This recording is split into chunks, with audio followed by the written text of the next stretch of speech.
بسم الله الرحمن الرحيم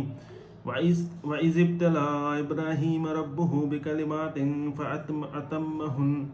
قال إني جاعلك للناس إماما قال ومن ذريتي قال لا ينال عهد الظالمين رب اشرح لي صدري ويسر لي أمري واحلل عقدة من لساني يفقهوا قولي الحمد لله الصلاة والسلام على رسول الله وعلى آلہ وصحبہ اجمعین اما بعد السلام علیکم ورحمۃ اللہ وبرکاتہ۔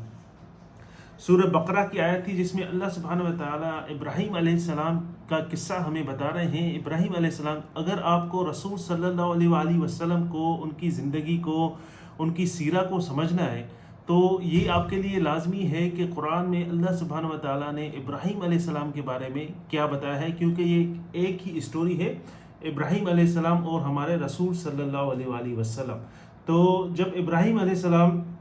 جب رسول صلی اللہ علیہ وآلہ وسلم اللہ سبحانہ و تعالیٰ سے انہوں نے دعا بھی نہیں مانگی، وہ صرف آسمان کی طرف دیکھ رہے تھے۔ اللہ عز و جل کو ان کے دل کی بات پتہ تھی کہ وہ کس لیے دیکھ رہے ہیں۔ اللہ سبحانہ و تعالیٰ نے سارے مسلمانوں کے لیے کعبۃ اللہ جو ہے وہ چینج کر دیا۔ پہلے جو قبلہ تھا وہ کیا تھا؟ وہ مسجد اقصی یروشلم تھا۔ اس کے بعد اللہ سبحانہ و تعالیٰ نے رسول صلی اللہ علیہ وآلہ وسلم کی دل کی خواہش کی وجہ سے، انہوں نے دعا بھی نہیں مانگی، رسول اللہ صلی اللہ علیہ وسلم نے بہت سی دعائیں مانگی اپنی زندگی میں، لیکن انہوں نے دعا بھی نہیں مانگی، تو اللہ سبحانہ و تعالیٰ نے ان کی دل کی جو خواہش تھی، ان کی جو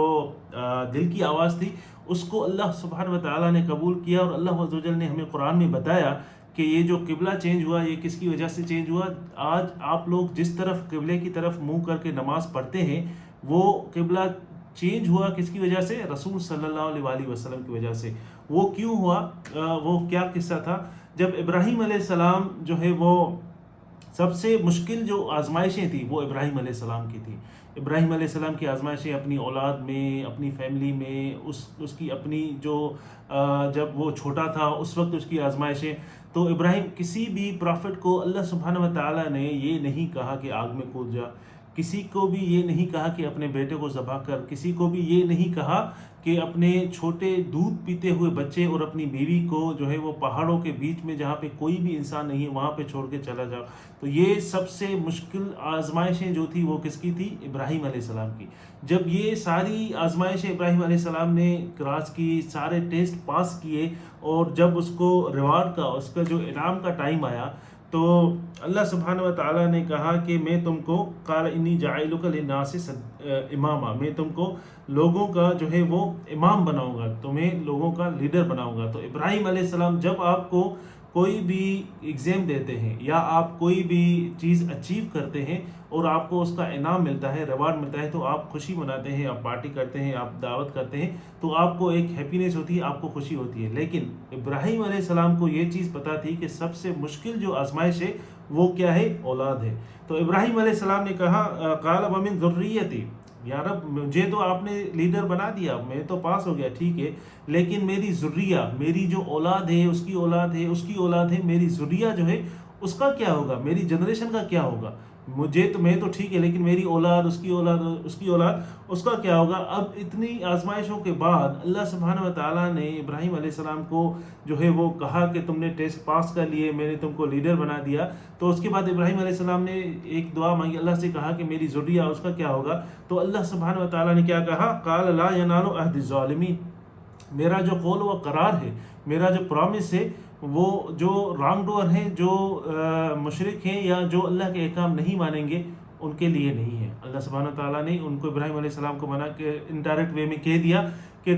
تمہاری اولاد میں سے کچھ ایسے بھی ہوں گے جو میرے احکام نہیں مانیں گے۔ تو اللہ سبحانہ تعالیٰ نے اس کو یہ کہا کہ سارے جو ہے، ساروں کے ساتھ یہ نہیں ہوگا۔ لیکن اس کے بعد جب ابراہیم علیہ السلام اور اسماعیل علیہ السلام بنا رہے تھے کعبۃ اللہ، تو اس وقت دعائیں مانگی ابراہیم علیہ السلام نے اور اسماعیل علیہ السلام نے۔ تو ابراہیم علیہ السلام نے کہا ربنا تقبل منا، یا رب یہ ہم سے قبول فرما۔ اللہ سبحانہ و تعالیٰ کے حکم سے ہی بنا رہے تھے کعبۃ اللہ، اور وہ دعا بھی کر رہے تھے کہ یا اللہ یہ ہم سے قبول فرما، انک انت السمیع العلیم، آپ جو ہے بالکل سننے والے ہیں، بے شک سننے والے ہیں اور آپ ہی علیم ہے، سارا علم جو ہے وہ آپ کے پاس ہے۔ اس کے بعد کہا ربنا وجعلنا مسلمین لک، یا اللہ ہمیں جو ہے وہ مسلمان جو ہے زیادہ اسلام پہ چلنے والا کر، متی بنا، اور ومن ذریتنا امتا مسلمۃ لک، اور ہماری جو اولاد ہے، ہماری جو ذریہ ہے، اور ان کو بھی جو ہے وہ اس میں سے ایک جماعت بنا۔ اب اس کو پتا تھا ابراہیم علیہ السلام کو ساری اولاد جو ہے وہ مسلمان نہیں ہوگی، تو انہوں نے کہا کہ اس میں سے ایک جماعت بنا، اور وارینا مناسکنا، جو ان کو وتب علینا، اور ان کو جو ہے وہ ارکان سکھا، حج کرنے کی ارکان سکھا۔ ہم بنا تو رہے ہیں کعبۃ اللہ قبلے کی جو ہے ہم دیواریں تو اٹھا رہے ہیں، لیکن جب ان کو جو ہے وہ پتہ نہیں ہوگا اس کا کیا کرنا ہے تو وہ کیسے عبادت کریں گے، تو ان کو وہ چیزیں سکھا۔ انک انت التواب الرحیم، آپ جو ہے بے شک بخشنے والے ہیں، آپ رحیم ہیں۔ اس کے بعد کہا، یہ دعا کی اب رسول صلی اللہ علیہ وآلہ وسلم کے لیے، یہ دعا کی ربنا وابعث فیہم رسولا منہم یتلو علیہم آیاتک، انہوں نے کہا اے ہمارے رب ہم میں سے، مطلب میری اولاد میں سے ایک ان کو رسول بھیج، ایک اپنا پیغمبر بھیج، جو آپ کی جو آیات ہیں وہ ان کو پڑھ کر سنائے، آپ کی آیات ہیں وہ ان کو پڑھ کر سنائے، وَيُعَلِّمُهُمُ الْكِتَابَ، اور اس کو علم عطا فرما اپنے کتاب کا، مطلب اس کو کتاب بھی دے، کیونکہ اگر کتاب نہیں ہوگا تو ڈیفینیٹلی جب آپ کسی کو حکم دیتے ہیں، کوئی بھی چیز ہوتی ہے وہ ایک جنریشن میں چلتی ہے، زیادہ سے زیادہ 2 جنریشن میں، تو ابراہیم علیہ السلام نے کہا ان کو علم بھی دے کتاب کا، مطلب آیات جو آپ کی آیات ہیں وہ پڑھ کر سنائے، وہ علم بھی دے کتاب کا، والحکمہ، اور اس کو حکمت بھی دے کتاب کی، وَيُزَكِّيهِمْ، جیسے وہ لوگوں کو پاک کرے، وَيُزَكِّيهِمْ، لوگوں کو پاک کرے، ان کو جو ہے وہ سیدھے رستے پہ لائے، لوگوں کو پاک کرے، اِنَّكَ أَنْتَ الْعَزِيزُ الْحَكِيمُ، آپ بے شک جو ہے وہ غالب ہیں، آپ حکیم ہیں۔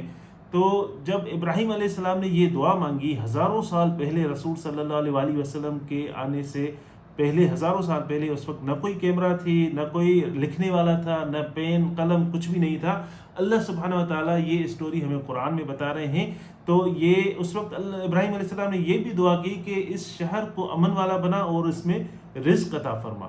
امن والا بھی بنا اور رزق بھی عطا فرما۔ ابراہیم علیہ السلام کو پتا تھا کہ اگر صرف امن ہوگا، اگر رزق نہیں ہوگا تو وہ بھی کسی کام کا نہیں ہے، اگر صرف رزق ہوگا، رزق تو بہت ہے لیکن امن نہیں ہے تو وہ بھی کسی چیز کا نہیں ہے، تو ابراہیم علیہ السلام نے کہا کہ اس شہر والوں کو امن اور رزق عطا فرما، مطلب مکی والوں کو۔ تو یہ دعائیں جو تھی یہ ابراہیم علیہ السلام نے مانگی ہزاروں سال پہلے، اور اس کے بعد رسول صلی اللہ علیہ وآلہ وسلم آئے، ان کے اوپر نبوت نازل ہوئی 40 سال کی عمر میں، اس کے بعد 23 ایئرز تک اللہ سبحانہ و تعالیٰ نے قرآن نازل فرمایا، اور جب ہجرت کی رسول صلی اللہ علیہ وآلہ وسلم نے مکے سے مدینے،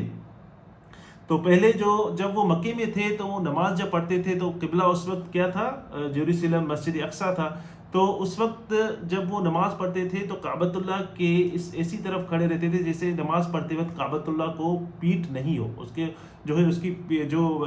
پیٹھ ہو وہ اس کی طرف نہیں ہو، کیونکہ کعبۃ اللہ سے رسول صلی اللہ علیہ وآلہ وسلم کو ایک محبت تھی، ان کو پتہ تھا کہ یہ ان کے باپ دادا نے بنایا، ابراہیم اور اسماعیل علیہ السلام نے، ان کو ایک بہت محبت تھی، تو وہ جب مدینے میں گئے، وہ اگر منہ کر کے پڑھ رہے تھے مسجد اقصیٰ کی طرف نماز، تو آٹومیٹک ان کی پیٹھ جو ہے وہ کعبۃ اللہ کو ہو رہی تھی، کوئی اور وے آؤٹ نہیں تھا۔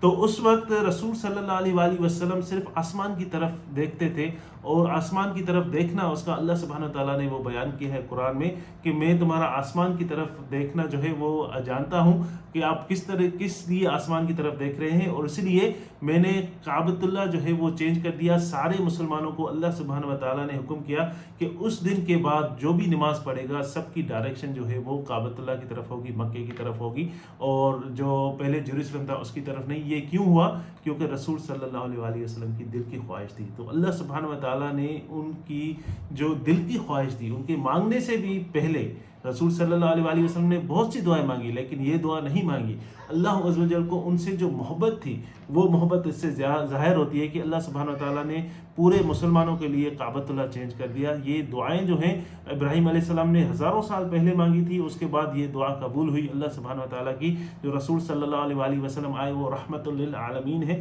اور ہمارے لیے اللہ سبحانہ و تعالیٰ نے قرآن نازل کیا، اور ہمیں قرآن کو پڑھنا چاہیے، سمجھنا چاہیے اگر ہمیں سیدھے راستے پہ چلنا ہے۔ اللہ عز و جل ہمیں سمجھنے کی توفیق عطا فرمائے۔ وآخر دعوانا ان الحمد للہ رب العالمین۔